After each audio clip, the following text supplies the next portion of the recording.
We got Cameron calling in asking, it says, my coworker is Muslim. How do I use Counter-Apologetics for Islam? Cameron, how can we help?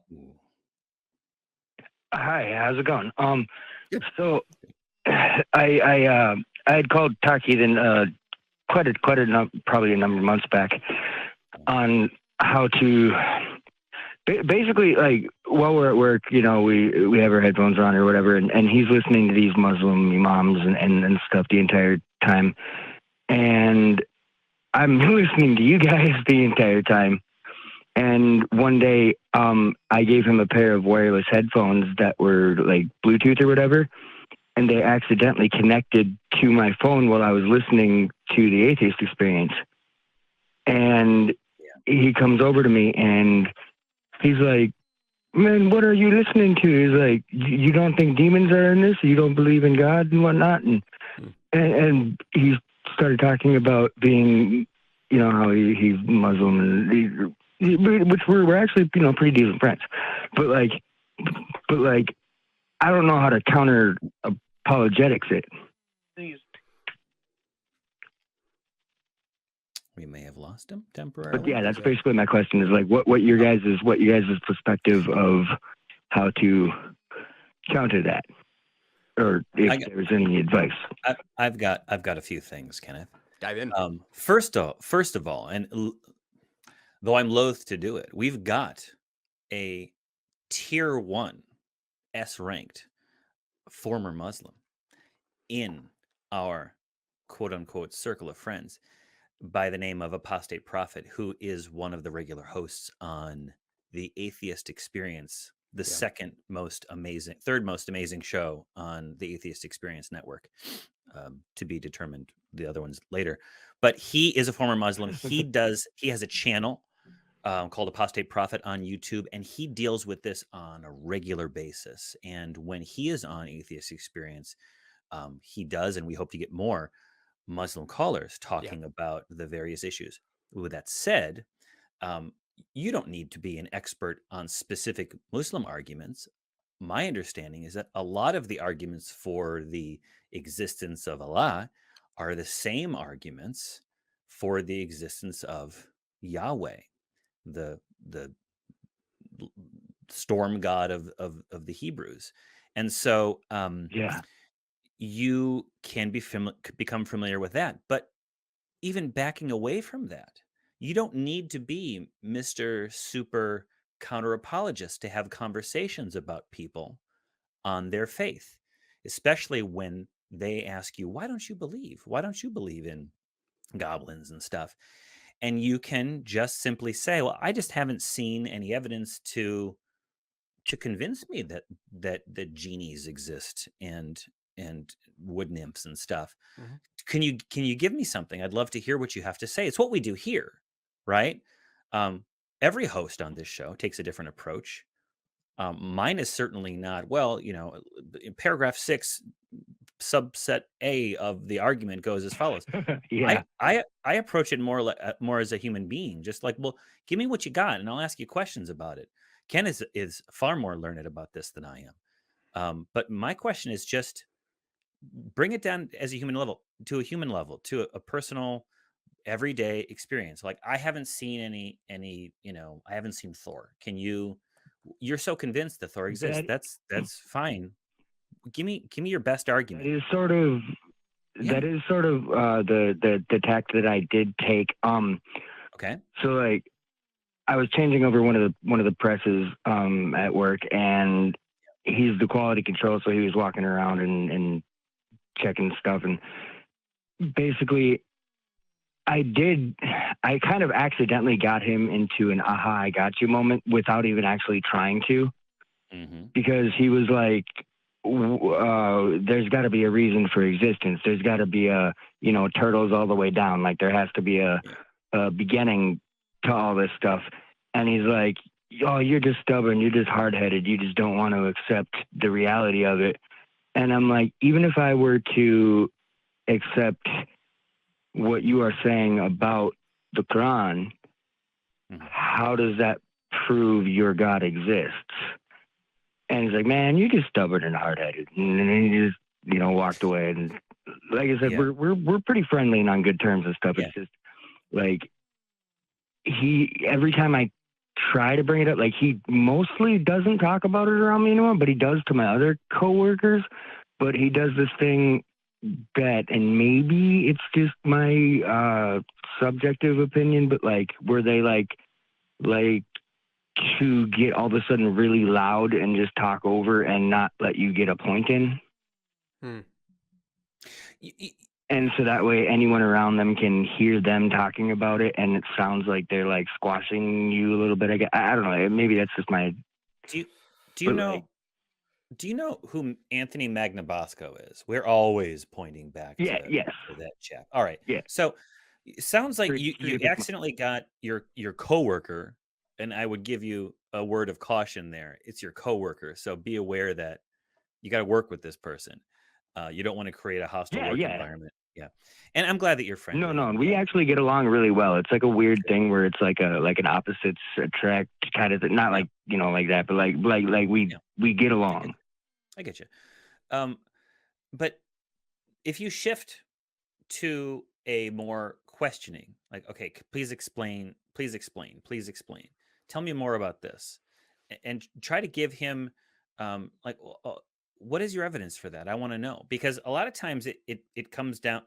So many times on these calls we get, well, you just have to have faith, and then like, really, you just have to have faith. Isn't that where we started? Why? But why do you have faith? You just have to have it. Why do I have to have it? Why should I have it? And if you can somehow get him to understand the circular reasoning behind it, he might start digging deeper into his own basis for believing in that, and then he might do the work all by himself. But don't think of it as a contest of champions where you're clashing that way. Think of it more as a conversation where you're discovering the mental state of each other, and it might be more fruitful because he could shut down. Like you said, he's walked away, don't want to talk about it. That's fine. Why would he want to lose? You're also challenging something that's very essential to his core. So you have to tread lightly, especially if you want to keep him engaged. I was going to say on the hook. That just sounds so manipulative. But if you want to keep the conversation going, you can't go for the killing blow in round one. You're going to have a conversation and drag this out and really explore this. See that I do know, and see that's the thing is like I actually do understand those aspects of it, and that's like how I accidentally got him into that position, because I wasn't actually trying to get him into like that corner or whatever, but all of a sudden I did, and then he just like shut down, and now he'll like, if he's with other coworkers, he'll talk about it and stuff, but as soon as I come around, he'll be real quiet and stop talking about it. And it's like I would like to gently try to get him to understand the fallacies or whatever. So I'm gonna butt in. I've got some thoughts, but before I take you down a crazy ass rabbit trail here, I want to ask you specifically if you can identify what your goal is with your interactions with this individual. What do you want to happen? I actually didn't even have a goal to begin with. It's just he was starting, talking about it or whatever, and then that incident with the headphones that they accidentally started picking up what I was listening to, and he listened to it for a bit. And I suppose if I were to say a goal, it would be kind of like what you guys were saying. Like, I would like to get him to question things more, basically. Like, like any goal of a good skeptic, like question everything. So, right. All right. Because you said that, I'm going to take you down my crazy ass rabbit trail. So, and I'm gonna do it with an analogy that might lose all of our listeners, but here's where my brain went. One of the most rewarding experiences in my life has been for more than 20 years. I've practiced and studied and learned Brazilian Jiu-Jitsu, and Brazilian Jiu-Jitsu. I was a wrestler for 14 years. Hell yeah! So it's awesome, and I used to teach Jiu-Jitsu, and one thing that I would tell people is that so in the world of Brazilian Jiu-Jitsu, there's essentially like 4 steps that you want to follow, and I love it because it's sort of formulaic in this way. You want to get a fight to the ground. You want to move through you want to get past your opponent's legs. You want to move through a hierarchy of pins, and then you want to finish the fight using a submission. So Control the hips. So the thing that I used to tell people is that in that first step of getting a fight to the ground, there's lots of reasons for that we're not going to get into because it's not the purpose of this show. But we're overcoming what I was taught to refer to as the universal fight plan. The universal fight plan, what you'll encounter, what you'll see when people get into fights with each other is they'll square off and they'll start swinging at each other with their fists. And the first person to connect with the other person's face is the winner. And they've managed to win. But the thing that I would try to teach my students is you don't want to participate in the universal fight plan. There's a lot of variables. There's a lot of things that can go wrong. You don't want to stand there and square off with somebody. Don't enter into the agreement, this unspoken agreement that is how you will fight. You're going to do it in a different way, a more tactical way, a more thoughtful way. So the same principles apply when people get into arguments, when people start talking about their ideas, when people start analyzing and dissecting claims. And it can become this thing where people are just sort of lobbing claims at each other like they're swinging punches. And what Anthony Magnabosco and folks who use a street epistemology approach do is they neutralize that. They get away from this sort of universal fight plan of argumentation by focusing first on some foundational stuff. They talk about, do we both care about whether or not our beliefs are true? Yeah, awesome. How do we go about figuring out what beliefs are true? What are the tools that we can use? So before we start analyzing any claims, before we start, swinging at each other with our arguments, we're laying some groundwork. We're literally taking the argument to the ground, right? And talking about how can we figure out how we can do some basic work to establish some epistemology here, so that we don't get into the weeds. My advice to you is kind of like taking them to the ground, but like it's exactly that, to the ground, but not like wasting all your energy on doing the pounding. It's the grounding without the pounding. Right. Well, yeah, and yeah, the pounding comes way later. Okay, so because all you're trying to do is I would say slow way down, and if you're engaging with this person, a place where you might start is going, hey, look, I know you believe a certain set of things. We've talked about it. I've got some doubts, but we both want to believe true things, right? And if you can agree on that, then it might be a good idea to spend a long time just talking about how do we know what's true? How do we know what's real? See, that right there, you just kind of blew my mind a little bit, like, because I had done all of that up to the point of, being like, hey, you believe this, I believe this. Mm-hmm. But the one thing that I suppose I kind of was being ignorant on not doing was saying the whole we believe, or we want to both believe things that are true. And that you just kind of, I got like goosebumps. So you kind of blew my mind there a little bit. Well, because this individual, if you've got a relationship that's more than just a professional relationship, if there's some sort of friendship here, if you care about this person, they need to trust you, and you need to trust them, and you need to approach a conversation from mutual positions of good faith, or you're going to end up getting into trouble. It's going to be like that last caller that we had, who's not really showing up to have a serious discussion, right? But if this person you're engaging with, if this person that you work with is serious about wanting to believe true things, and so are you, then you guys share a common goal, and you can unite around that. And if this person understands that if Islam is true, that you want to believe it, but we're going to apply the tools and the principles of skepticism to get at what's real, you might be able to move forward and have productive conversations. Yeah, no, that's a good point. I guess I was going at it with the whole, like, not trying to go for like a super argument, but always assuming that it would end up that way. But now when you put it that way, it's like, yeah, like chip away a little bit here and there. Yeah, okay, all right. I'm zigging what you're zagging. Yeah, I don't think most counter apologetics are effective because people aren't in a mindset, in a headspace to even engage in conversation. It just becomes debate and not dialectic. Right, because they've been taught, like, for the longest time that anyone who tries to go against it is trying to lead you astray, and then they get into a defensive position because of it. And that can totally be part of it. But I mean, think about think about what apologetics is. The defense of the faith. An individual, and I used to do this when I was a Christian. You're starting from a set of conclusions, and then your job is to do whatever it takes to preserve your conclusion. So that's what apologetics are. So when you think about counter apologetics, if you're just throwing haymakers, I mean, you might have all the facts and all the reason on your side, but if that person in their head is not in a place to engage in conversation, and their mindset is defend, it's going to be very difficult. Okay.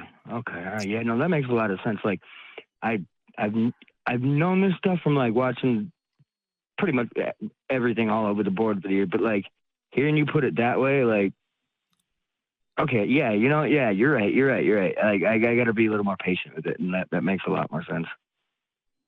Well, sorry, Johnny, go ahead. And I'd say the fighting analogy is great, but I would also say keep in mind that you are two individuals trying to figure out the world together as human beings who have a friend-like relationship. You work together, trying to understand the world and understand each other. And as you start accepting, oh yeah, sorry, go ahead. Well, I was going to say, as you have these conversations, it's kind of funny because that darn delay. Go ahead. No, you go. Okay, all right, I'll go. It was kind of funny because, like, he's from Africa, and he used to talk about how he would wrestle his brothers all the time. And there was one of the nights that I made a joke about I believe it was Jacob wrestling God, and how he, like, dislocated his hip, or whatever. Because, like, I grew up in a Christian school, and when I was in wrestling, it was for Christian school and all that and whatnot, and they used that as an analogy, and I kind of brought the whole thing, and that kind of got us starting in another one. But it actually helped us bond in the first place about the whole fighting wrestling thing. And so, like, it's kind of cool that he used that, like, that same analogy. But I get it. I get it.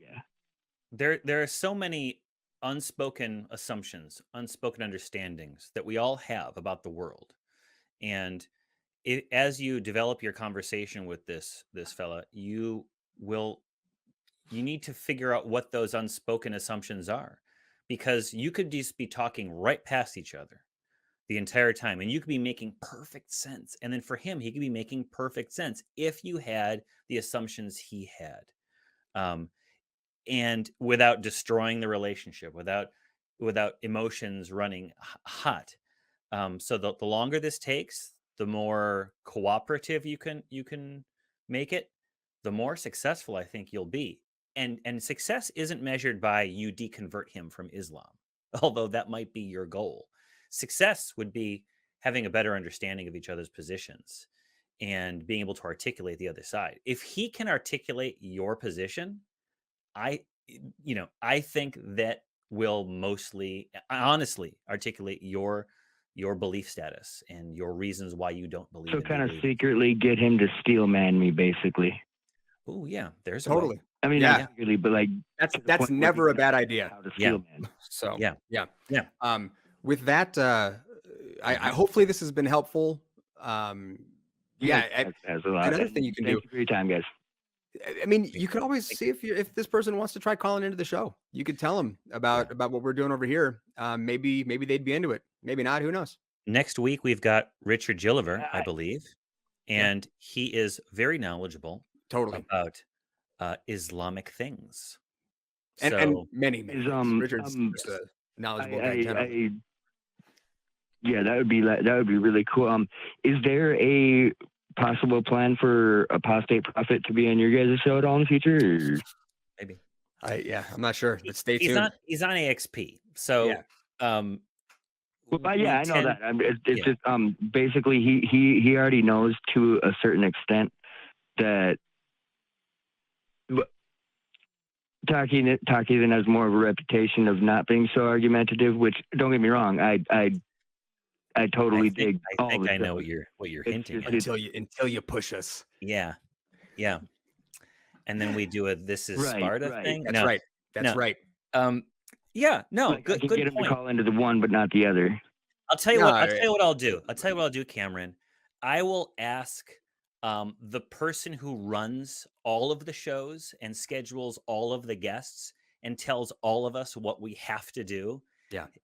Initials MD, because we obey him, and that's the reason why I haven't been on the show.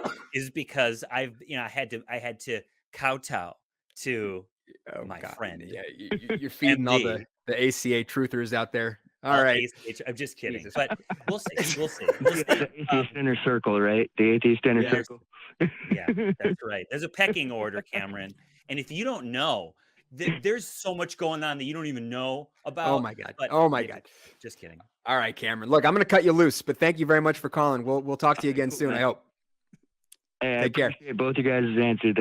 Thank you for your time. Thanks, Cameron. Keep on keeping on, man. Keep on doing your thing. You too. Thank Have a you. good day. too. All right.